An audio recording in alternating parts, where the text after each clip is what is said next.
रात के करीब 2 बज रहे थे। इस्लामाबाद की एक सुनसान सड़क पर हल्की बारिश हो रही थी। सड़क के किनारे खड़ी एक पुरानी कार के अंदर एक आदमी बैठा था। उसकी आंखें बार बार रियर व्यू मिरर में जा रही थीं। उसने धीरे से अपनी जेब से एक छोटा सा कागज निकाला। उस पर सिर्फ एक अधूरा वाक्य लिखा था, अगर मैं वापस ना आऊं। उसने गहरी सांस ली, कार स्टार्ट हुई। कुछ मिनटों बाद वो कार अंधेरे में गुम हो गई और उसके बाद वो आदमी भी। आज तक उसका कोई सार्वजनिक रिकॉर्ड नहीं, कोई आधिकारिक स्वीकारोक्ति नहीं, कोई सम्मान समारोह नहीं, लेकिन वो कोई साधारण आदमी नहीं था। वो भारत की बाहरी खुफिया एजेंसी रॉ का एक एजेंट था, उन परछाइयों में काम करने वालों में से एक, जिनका अस्तित्व भी अक्सर गुप्त रखा जाता है। 1960 के दशक के अंत में भारत ने महसूस किया कि युद्ध सिर्फ सीमाओं पर नहीं, सूचनाओं के स्तर पर भी लड़ा जाता है। इसी सोच के साथ 1968 में रॉ का गठन हुआ। इस एजेंसी का काम था भारत के बाहर होने वाली गतिविधियों पर नजर रखना, दुश्मन देशों की सैन्य और रणनीतिक योजनाओं की जानकारी जुटाना और देश को संभावित खतरों से पहले ही सतर्क करना। लेकिन रॉ की दुनिया अलग है। यहां सफलता की खबरें अखबारों में नहीं छपती और असफलताओं पर कोई प्रेस कॉन्फ्रेंस नहीं होती।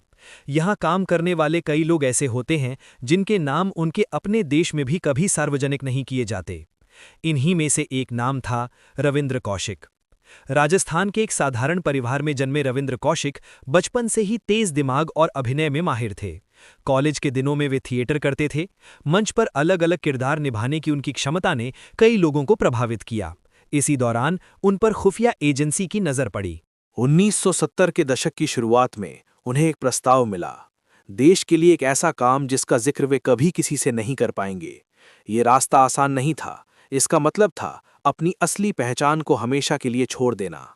रविंद्र ने ये रास्ता चुना। अगले 2 वर्षों तक उन्हें विशेष प्रशिक्षण दिया गया। उर्दू भाषा, पाकिस्तानी समाज और संस्कृति, इस्लामी रीति रिवाज, धार्मिक अध्ययन, नई पहचान के साथ जीवन जीने का अभ्यास, सब कुछ। उन्हें एक नया नाम दिया गया, नबी अहमद शाकिर। अब वे सिर्फ अभिनय नहीं कर रहे थे, अब ये किरदार उनका जीवन बनने वाला था। 1975 में वे पाकिस्तान गए। उन्होंने कराची विश्वविद्यालय में दाखिला लिया और कानून की पढ़ाई शुरू की। वे पूरी तरह अपनी नई पहचान में ढल चुके थे। धीरे धीरे उन्होंने स्थानीय समाज में अपनी जगह बनाई। पढ़ाई पूरी करने के बाद उन्होंने पाकिस्तान की सेना में प्रवेश किया। समय बीतता गया। वो भारतीय युवक जिसने कभी थिएटर के मंच पर अभिनय किया था, अब पाकिस्तान की सेना में अधिकारी बन चुका था। वो उस सिस्टम के अंदर था जिसके बारे में भारत को जानकारी चाहिए थी। 1979 से 1983 के बीच उन्होंने भारत को महत्वपूर्ण सैन्य सूचनाएं पहुंचाईं। सीमा पर तैनाती, रणनीतिक तैयारियां, संवेदनशील योजनाएं, ऐसी जानकारियां जो राष्ट्रीय सुरक्षा के लिए बेहद अहम थीं। कहा जाता है कि उनकी दी गई सूचनाओं ने भारत को कई रणनीतिक लाभ दिलाए। उनकी इस असाधारण सेवा के लिए भारत की तत्कालीन प्रधानमंत्री इंदिरा गांधी ने उन्हें ब्लैक टाइगर की उपाधि दी थी। लेकिन यह सम्मान भी गुप्त था। कोई सार्वजनिक घोषणा नहीं, कोई समाचार नहीं, बस परछाइयों में एक स्वीकृति। सब कुछ ठीक चल रहा था, लेकिन जासूसी की दुनिया में एक छोटी सी चूक भी सब कुछ बदल सकती है। 1983 में एक और भारतीय एजेंट को पाकिस्तान भेजा गया।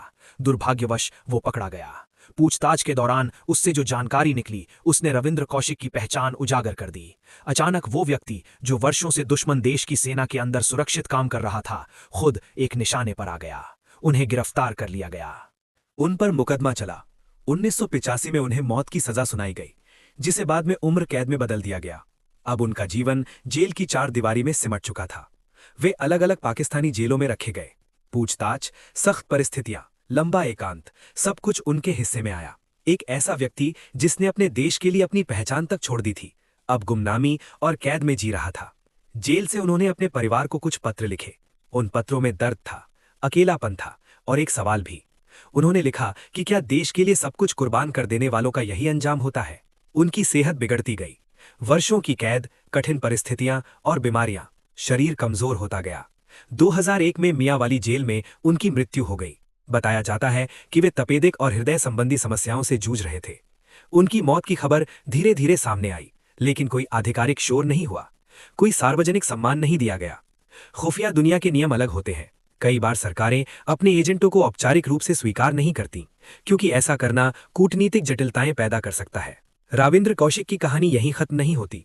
उनकी कहानी एक प्रतीक बन जाती है, उन सभी गुमनाम लोगों का प्रतीक जो देश की सुरक्षा के लिए परछाइयों में काम करते हैं।